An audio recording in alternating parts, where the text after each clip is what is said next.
lo que se llama en historia la Edad Contemporánea, que puede situarse a principios del siglo XIX, con la aparición del liberalismo tras la Revolución Francesa, Andalucía empieza a mostrar sus carencias y sus dificultades.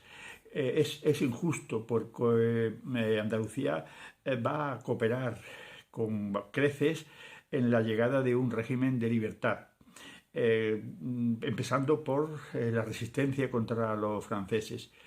Después de que Teodoro Reding, Castaño, etcétera, vencieran en Bailén a los franceses, las tropas francesas, se retrasó la entrada en Andalucía en aproximadamente un par de años, hasta el 1810 no entraron en Andalucía y entraron en Málaga, por ejemplo. Sin embargo, en Cádiz no llegaron a entrar, ni tampoco en Tarifa.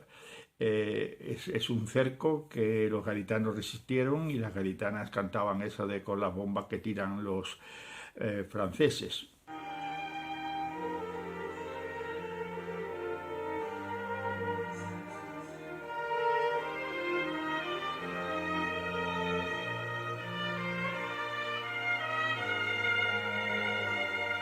Después, cuando Fernando VII, el deseado y el felón, llega a España, vuelve a España y restablece el sistema absolutista, también en Andalucía se producen levantamientos contra el régimen despótico del Fernando VII.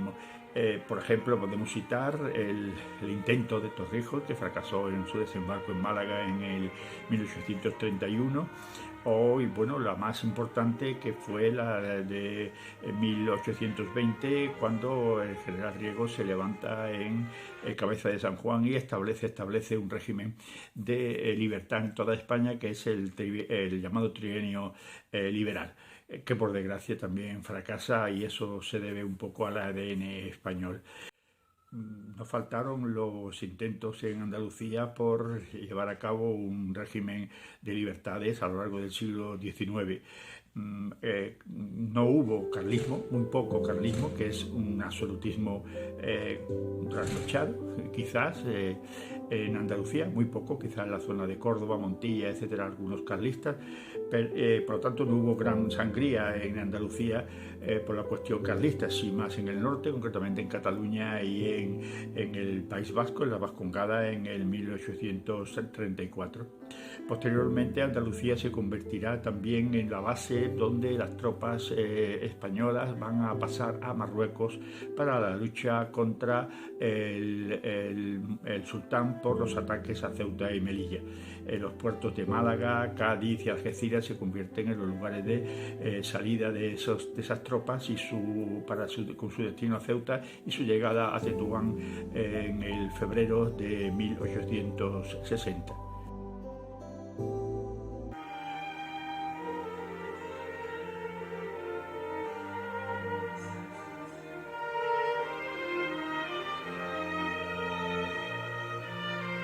La Revolución del 68, la llamada Gloriosa, también tuvo un epicentro en Andalucía. Hubo ciudades como, por ejemplo, Málaga, que en su escudo pone la primera en la lucha por la libertad. Málaga se levantó contra Isabel II, obligándola a su salida. Posteriormente, la Revolución del 68 quedó un poco en nada, y tras el pequeño y ineficaz por culpa de los políticos del reinado de Amadeo de Saboya, se proclama la Primera República. La Primera República fue un auténtico fracaso.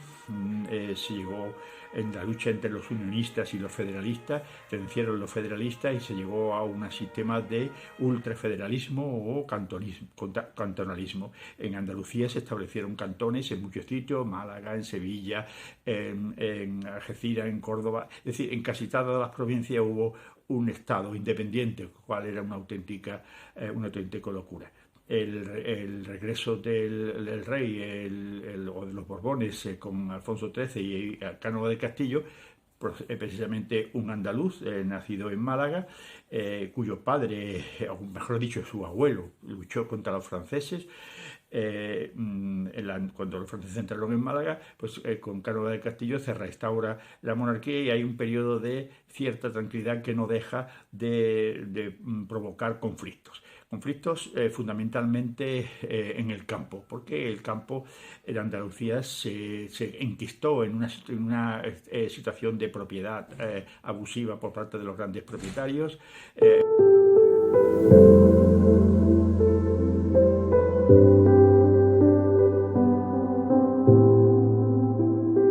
Durante la época del llamado sistema canovista, desde el año 74 hasta los primeros años del siglo XX, se produjo lo que se ha llamado el caciquismo andaluz.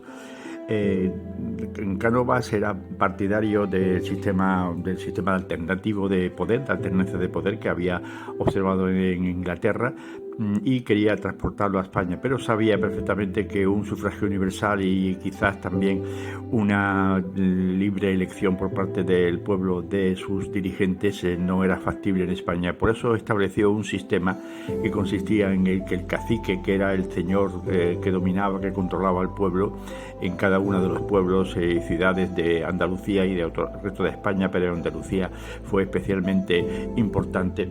Cada uno de estos caciques decidía cuál de los partidos tenían que votar el pueblo, o bien el Partido Conservador de Cánovas, y cuando este agotaba la legislatura y surgían problemas que no podían solucionar, ordenaba que el Partido Liberal fuera el que ocupara el poder y establecer entonces unas elecciones de arriba abajo. Esto se hacía por medio de pucherazo, por lo que Juan Antonio Lacomba llama la resurrección de muertos en las listas electorales, e incluso cosas tan anecdóticas como establecer el colegio electoral dentro de la sede del Partido Liberal o Partido Conservador según se tocara, y no podían entrar nada más que aquellos que eran miembros de esos partidos.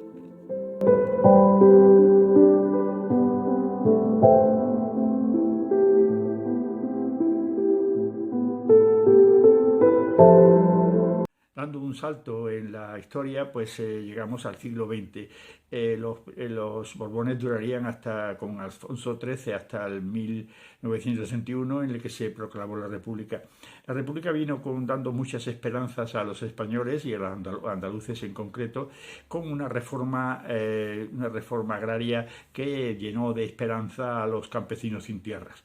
Sin embargo, y esto a lo mejor puede ser el tema de un vídeo en exclusiva, la reforma agraria no se pudo llevar a cabo, no se llevó a cabo, y los intentos de Marcelino Domingo, que era el encargado de repartir las tierras entre los campesinos, pues fue un fracaso, y esto provocó levantamientos campesinos en muchos sitios de Andalucía, y sobre todo, bueno, lo más famoso y el más conocido es en Benaluz de Casas Viejas. Bueno, hoy día se llama Benaluz de Casas Viejas, en aquel momento se llamaban Casas Viejas, y allí pues hubo un levantamiento anarquista. El anarquismo predominaba en Andalucía y en Cataluña, pero un anarquismo distinto. El anarquismo andaluz era campesino, más propio del sistema anarquista, mientras que el catalán era industrial. Andalucía además estaba, bueno, en Casas Viejas se produjo, como he dicho, un levantamiento campesino que intentó ser reprimido por la Guardia Civil, y los soldados, los guardias de Casas Viejas fueron masacrados en su cuartel. Tuvieron que llegar a grandes refuerzos de otro sitio y acabar con ese levantamiento, y esto provocó la caída del llamado periodo reformista de 1961 a 1933.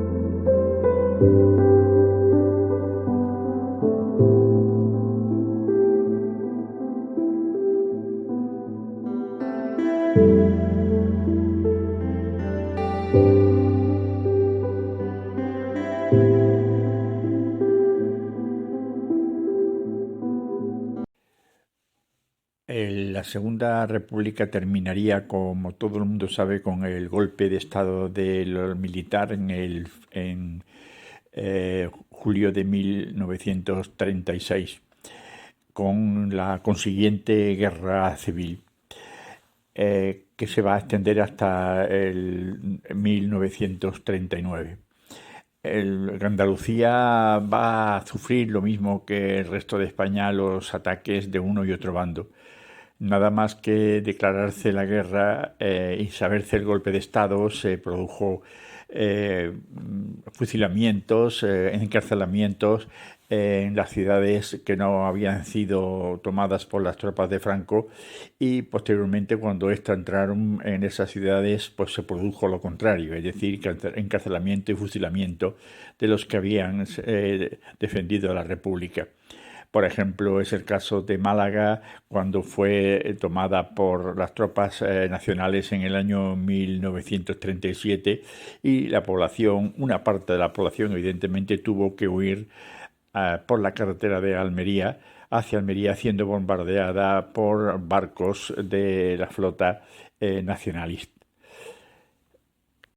Por otro lado, el golpe triunfó, por ejemplo, en Sevilla, donde el general Queipo de Llano manejó una actitud violenta por un lado y astuta por otro, impidiendo que las fuerzas republicanas entraran en la capital sevillana.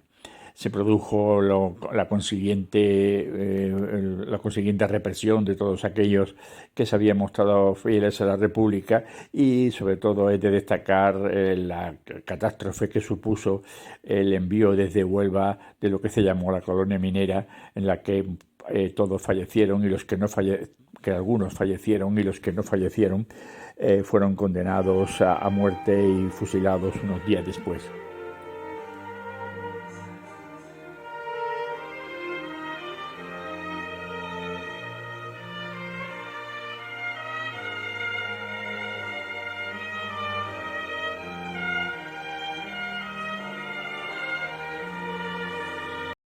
La época de Franco no fue tampoco muy favorable para Andalucía.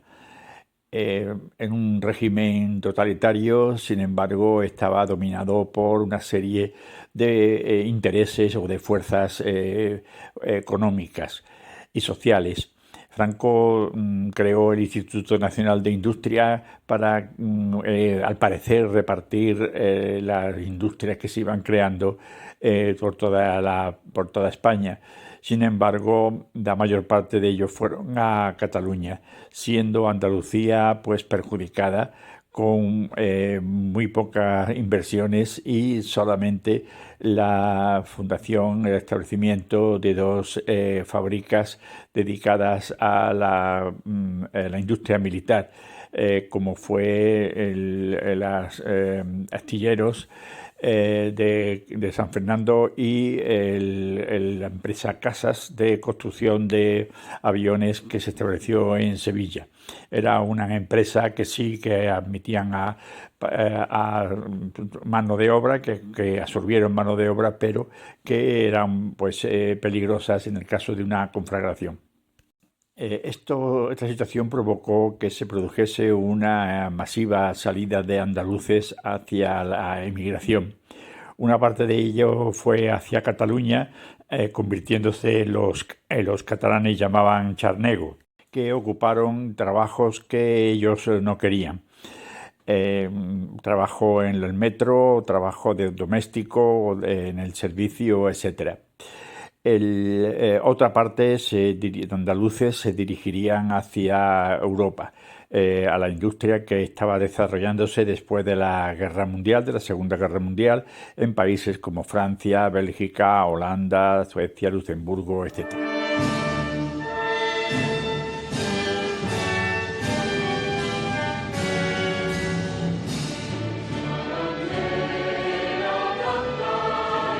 De autonomía de Andalucía permitió un autogobierno por la vía rápida, aunque Como ya hemos dicho, no significó esto una ventaja, una solución a los problemas estructurales de Andalucía, y el Partido Socialista Obrero Español mantuvo el poder durante más de 30 y tantos años. Esto originó una situación casi de caciquismo, muy parecido a lo que había padecido Andalucía durante el siglo XIX, la época de Cánovas del Castillo, del gobierno de Cánovas del Castillo, donde el cacique pues decidía quién era el que gobernaba y quién no, el Partido Conservador, el Partido Liberal. En este caso, el PSOE copó todos los resortes del poder, sobre todo en el campo y a través de la utilización del PER, de la ayuda europea y la ayuda de España hacia el campo para paliar la situación de los campesinos, para adquirir de esta manera un voto que podríamos tirar cautivo. Este poder continuado y de cierta manera casi absolutista, llamado por muchos el rodillo socialista en Andalucía, provocó pues un caso de corrupción, quizá uno de los casos de corrupción más graves de España, como fue el caso de los ERES y del caso de formación. Esto era que los allegados al Partido Socialista Obrero Español obtenían jubilaciones y indemnizaciones